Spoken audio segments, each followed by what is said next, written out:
Many people are captivated by the horse.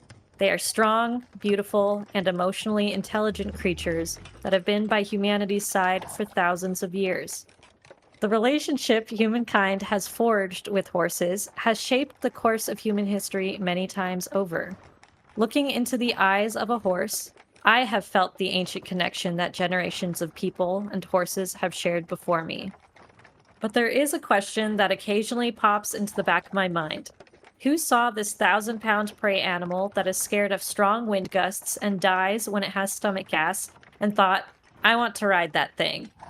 How did an animal come about that is simultaneously perfectly built for survival on the high plains, but is also incredibly delicate? And who were the first people crazy enough to domesticate them? Join us as we go back millions of years ago to a time when horses looked more like small dogs and follow their evolution into the modern horse that we know and love today. Welcome to History from Horseback.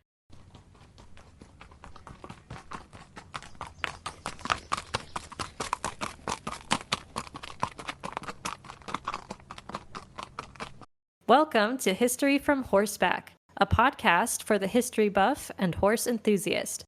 In our episodes, we will delve into equine history, exploring the profound impact of horses on culture, warfare, agriculture, and sports throughout the ages. I am your host, Keagan. I'm your host, Keely. We are happy that you are here listening to our first episode. We'd like to introduce ourselves a bit before delving into our story to give you an idea of who we are and what inspired the podcast. The two of us became friends through one of the nerdiest ways possible, our Red Dead Redemption 2 roleplay server. If you are unfamiliar, Red Dead Redemption 2 is a video game set in the American West during 1899. Many fans of the game play online in multiplayer servers where players can create unique characters and interact with one another as though they lived in the Wild West. When our characters met in-game, we instantly identified one another as lovers of horses outside of the game as well. While we don't play quite as often as we used to, we have maintained a bond formed by our mutual love of equines, an appreciation for history, and our sometimes strong opinions on varying subjects. This podcast will basically be the stories and facts that we would otherwise share with one another when we chat during our silly horse games. I have been a horse lover since I was young, but aside from a week of horse camp each summer, I rarely had the opportunity to ride. Later in adulthood, I began taking riding lessons, paying for those lessons with barn chores, and later assisting my instructor in training horses. I obtained my own horse, a Missouri Foxtrotter gelding named Ace, a couple years into riding. He had suffered an injury, and his owners could not bring him with them on their move, and so I adopted him. My riding discipline is eclectic, taking the Western riding that my ex-cowboy instructor taught and combining that with science-based horsemanship and classical dressage concepts. I am also a professional in the animal husbandry field, and I have quite a bit of experience training a variety of animals. Similar to Keagan, my love for horses also started young. Think of your run-of-the-mill spirit-obsessed kid who ran around with my hands on invisible reins, naming make-believe horses that were definitely cooler than all of my friends' ones.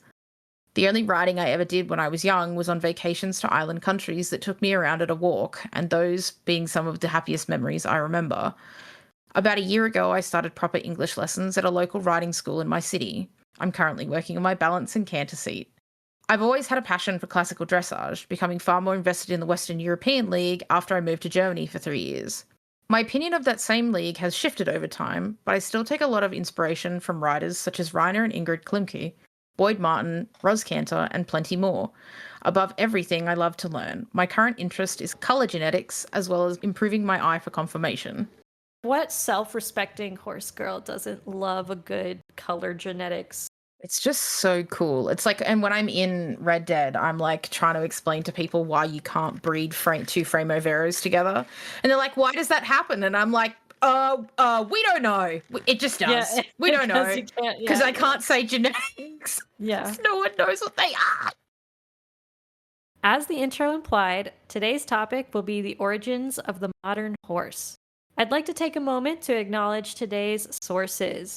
Our first source is Hoofbeats, How Horses Shaped Human History by William Taylor. This just recently got published, and it's kind of a broad summary of horses within history. And so you're probably going to see this source popping up from time to time in the future as well.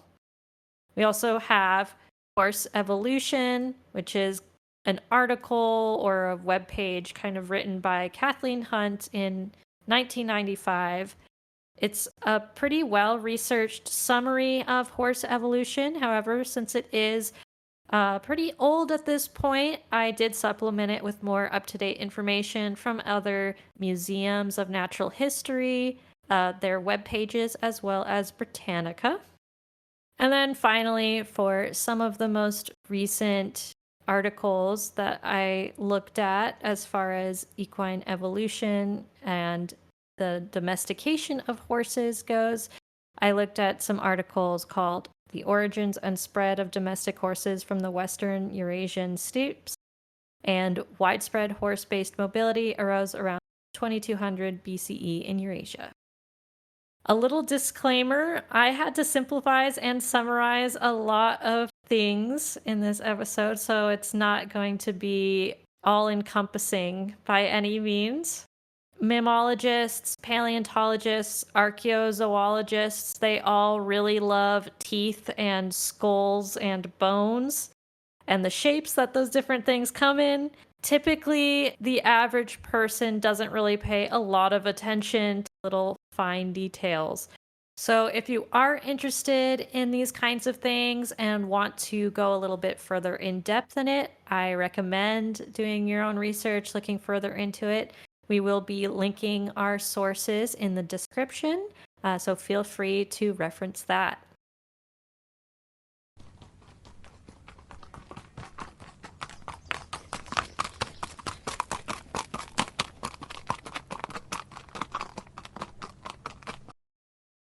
Our journey begins 55 million years ago in a warm subtropical forest in North America.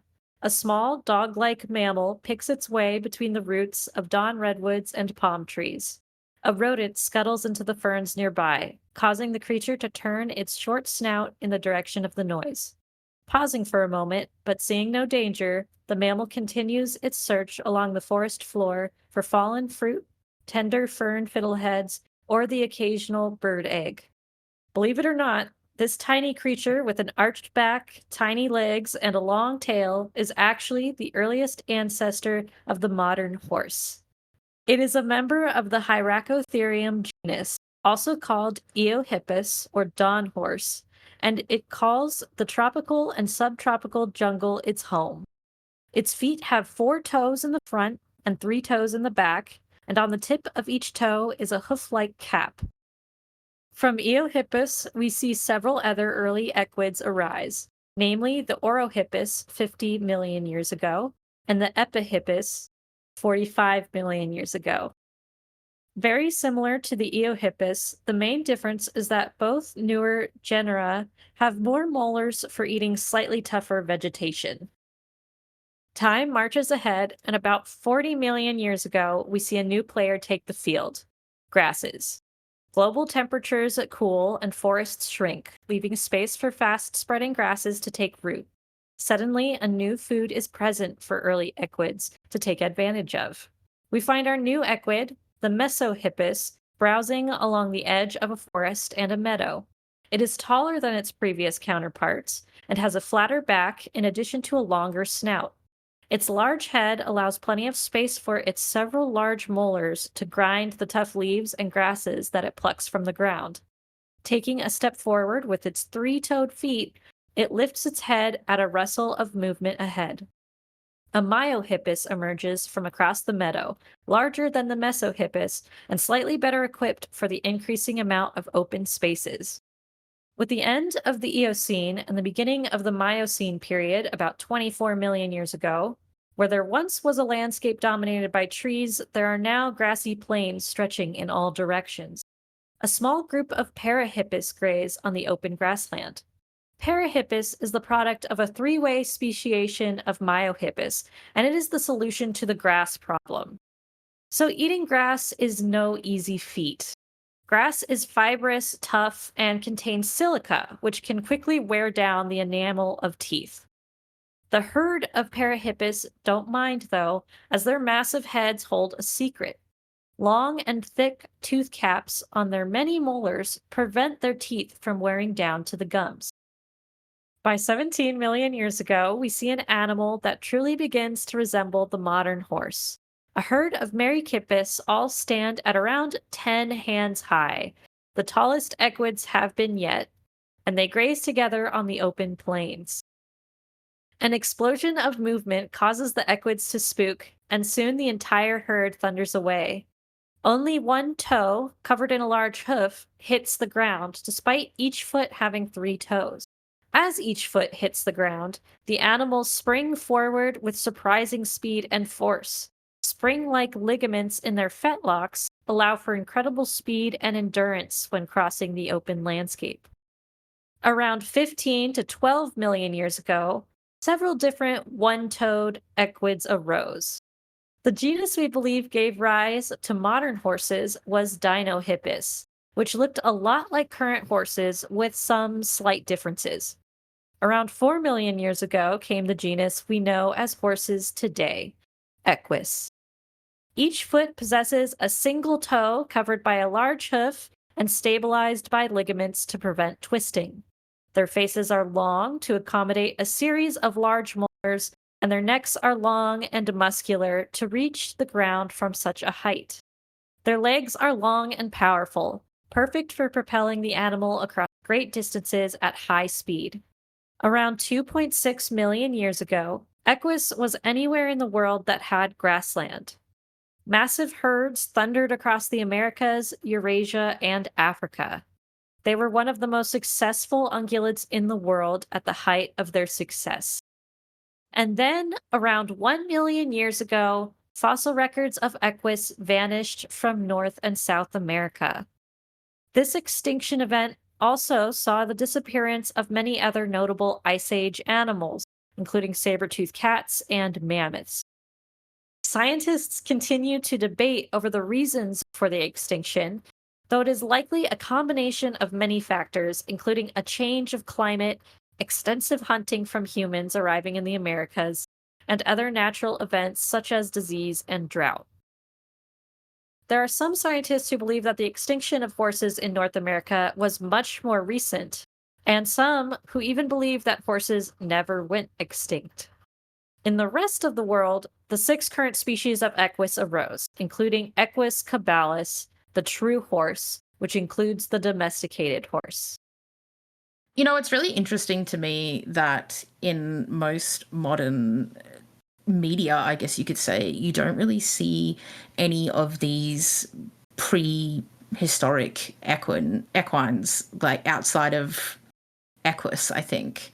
I don't know if you can think of any other examples, Keegan, but the only one I can think of off the top of my head that includes Equus is Ark Survival Evolved, which is a video game about dinosaurs and survival and building.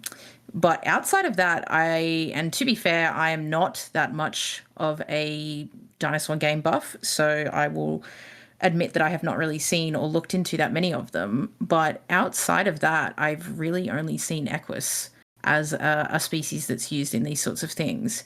Even in old games like Zoo Tycoon that had access to dinosaur species and stuff like that, it was only ever like the base Equus. We never had the previous ones to that, unless you can think of any others. No, I can just think of, at least in Zoo Tycoon 2, because I played the heck out of that game. Yes. I can think of, there was the Przewalski's horse. Yes. Which I just recently learned how to properly say that. You know, same with me. species. I only found out that it was pronounced Przewalski or close to that. I think a few people will argue that it's different or whatever. Yeah. But I only found that out about a year ago, I want to say. And I've been a horse girl my entire life. Yeah, I've known about them for a long time.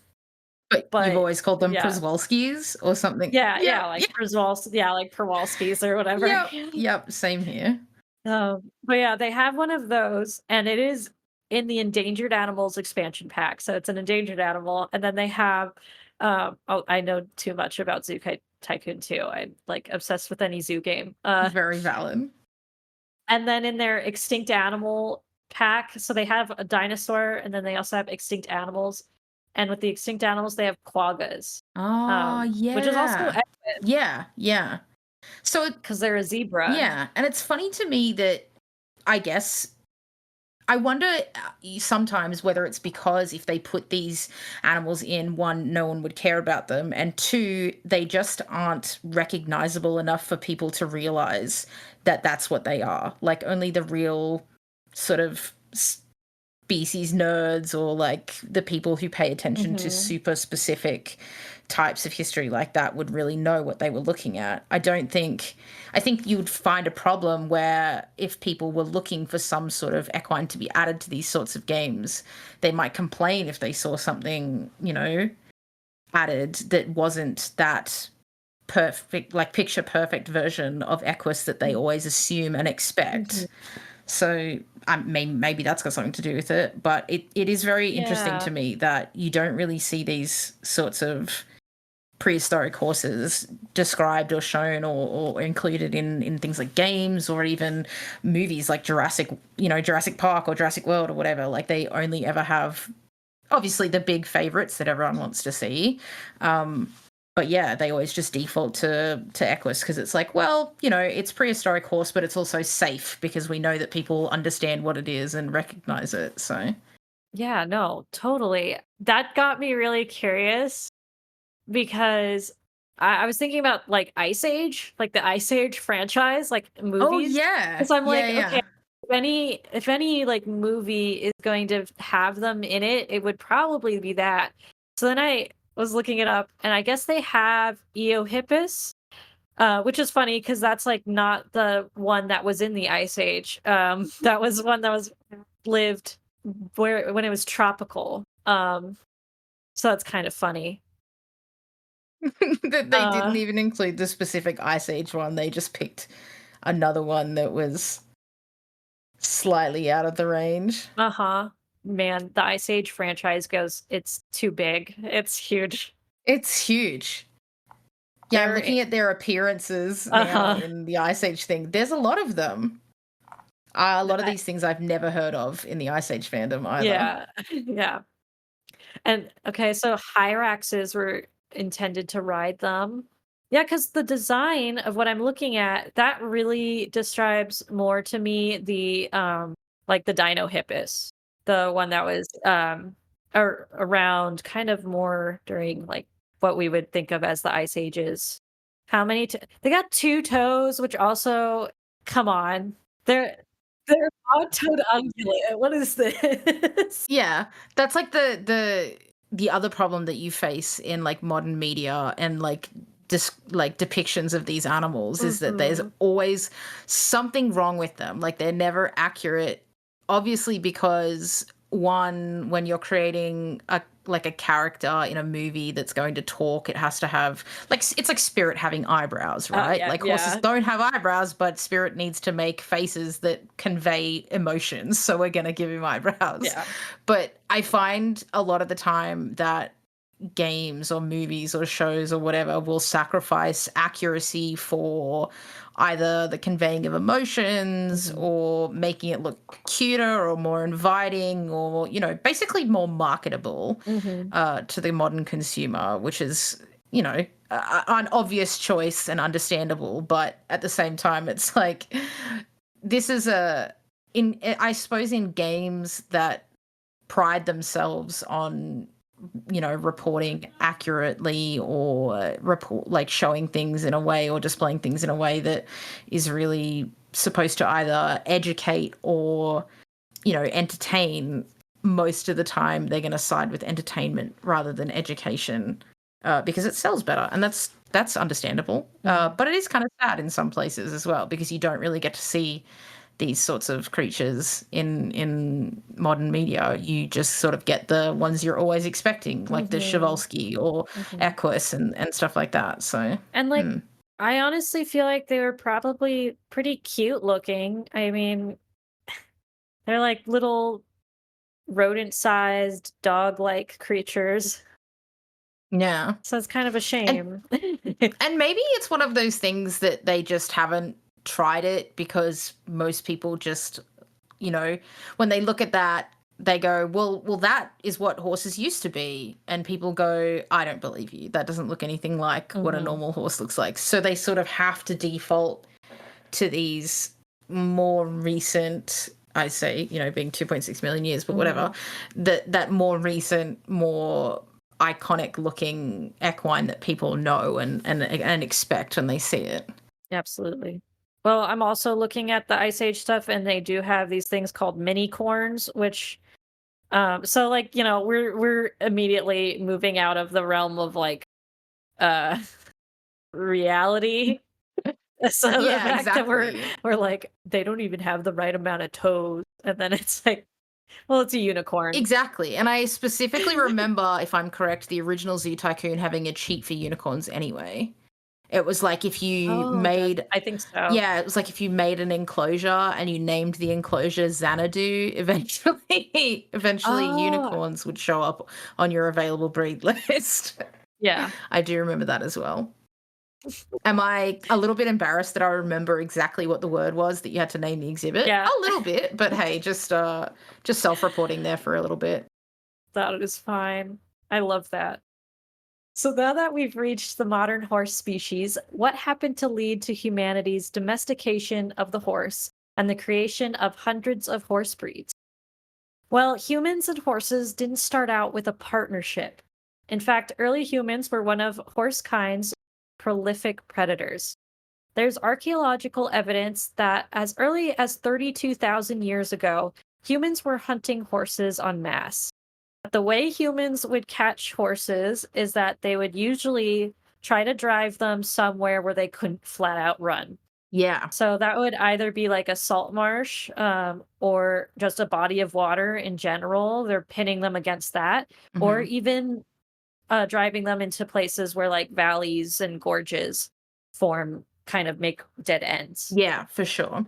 And like that was the only way they could catch them is by driving them to places where they couldn't run away because nothing really could outrun horses. And I feel like, well, other than maybe the giant American cheetahs we had back then, but I don't think they could take down a horse. I'm not sure. Maybe a baby. I'm pretty sure that's actually where the first use of the human phrase "work smarter, not harder" came from. It must be. Or it must be close to then. Yes. Yeah, Because probably. imagine running after one of those things being like, "We'll catch it eventually." Yeah, like, nope. They're like, "Well, that's not gonna work, so we need to do this differently." Mhm. A note I'd like to make is that horses were not merely seen as hamburgers by ancient hominids. Horses were deeply important to their lives. Almost every part of the horse was utilized from a hunt. Body parts were made into tools, clothing, jewelry, and more. Horses were one of humanity's earliest muses. Some of the most ancient evidence of art has horses as the subject matter. Horses not only nourish the human body, but the human soul. Different regions and cultures likely domesticated horses separately, resulting in many different local lines of horses. These horses could have been raised for a variety of reasons, including milk, meat, and as pack animals. However, pinning down exactly which cultural group started riding horses and breeding the horses that would be the starting point for the hundreds of horse breeds we have today has been tricky. Experts don't all agree with one another, and research has pointed to several different cultural groups. It seems that the first members of Equus to be domesticated for the purpose of transport was not the horse, but the unassuming donkey. Likely descended from the now extinct Nubian ass, evidence of donkey domestication traces back to Egypt from as far back as 5000 BCE to 3000 BCE. It didn't seem to take long for donkeys to spread to the Mediterranean and then east into Asia. But what about horses?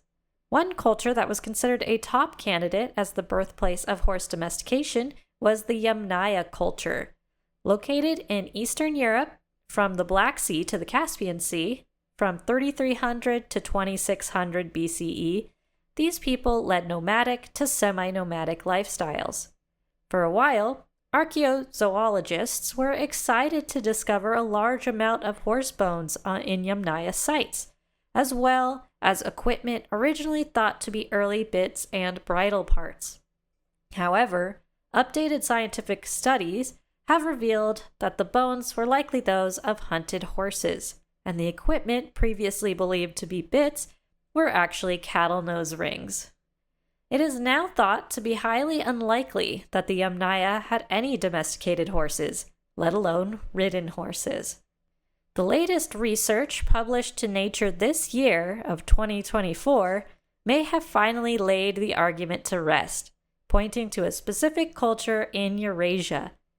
In around 2200 BCE, in what is modern-day Bulgaria, Ukraine, and southern Russia, the Sintashta people developed a special horse.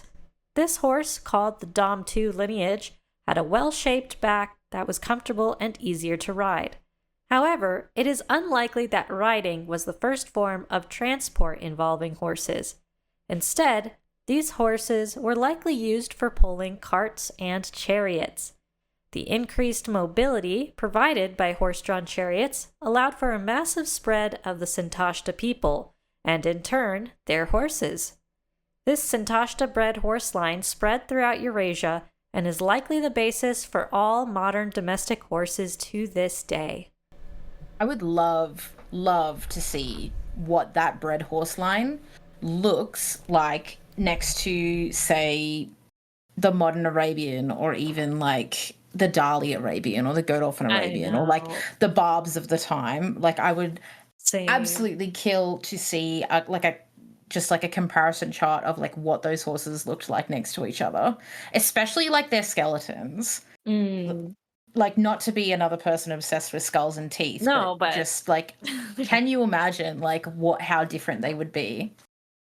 I imagine, like, what I picture is that they resemble the like Mongolian horses. Yeah, right. Like much more stockier, almost like if you didn't know what you were looking at, you would just assume it was like a Przewalski or like that sort of Mongolian like stock horse that like you imagine Genghis Khan riding in every piece of modern media that's ever portrayed him. Like, yeah. I mean, that's kind of what I picture them as. I don't know if that has any actual basis to it, or if I'm really just assuming that because I've seen so much media of those little ponies. Or like, I do wonder whether like that's because it started there with like these people, you know, whether that's what sort of fed into even modern day Russia and like Kazakhstan and like Polish lines of Arabians and these sort of shorter, smaller breeds of horses that are just, you know, totally different to what you see in like Western Europe and in Spain and stuff like that. Kind of going back to thinking of, okay, what would this animal look like? I've noticed that a lot of the time, like feral horses, when they're allowed to just kind of breed for a while, they end up looking pretty similar to each other. Yep. Like whenever horses are just kind of left to their own, they kind of end up becoming a pony. With that's like kind of stockier but very hardy. Like they don't end up being all that tall. No, not at all. And usually like quite like their coats are quite thick naturally, or quite coarse as well. And you get those like really those really fluffy manes that people put in Maybelline ads and jokes like that. Like, and you're like, that is just every Mustang that is currently residing in Arizona. Like, yeah, like the Aceteagues and the Chincoteagues and whatnot. Yeah. I mean, even Connemara's from Ireland, exactly the same.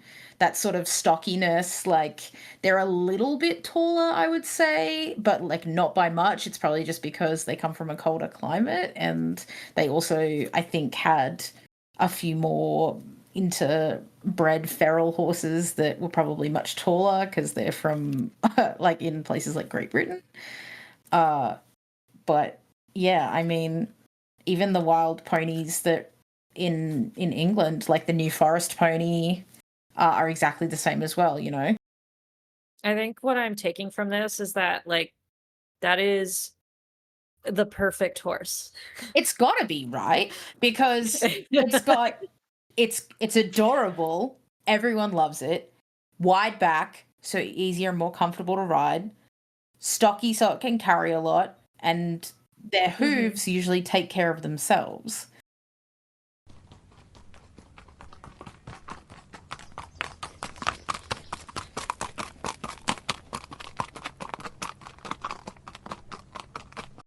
When we look at tall, lean thoroughbreds, massive Shire horses, or fine featured Arabians, it is likely difficult to imagine them originating from a single line of Bronze Age ponies. It is even harder to imagine them tracing their ancestry back to a rodent sized dog creature. Personally, this knowledge makes me even more impressed at how diverse horses are and how we ended up with an animal shaped well enough to support a human on their back. Dogs may be man's best friend, but I believe that horses are man's best partner. Thank you for listening to History from Horseback. We hope that you enjoyed this episode. If you like what you heard, please consider leaving us a review. As a new upcoming podcast, we rely on your feedback to grow and improve. Thanks again for listening. We'll see you out on the trail.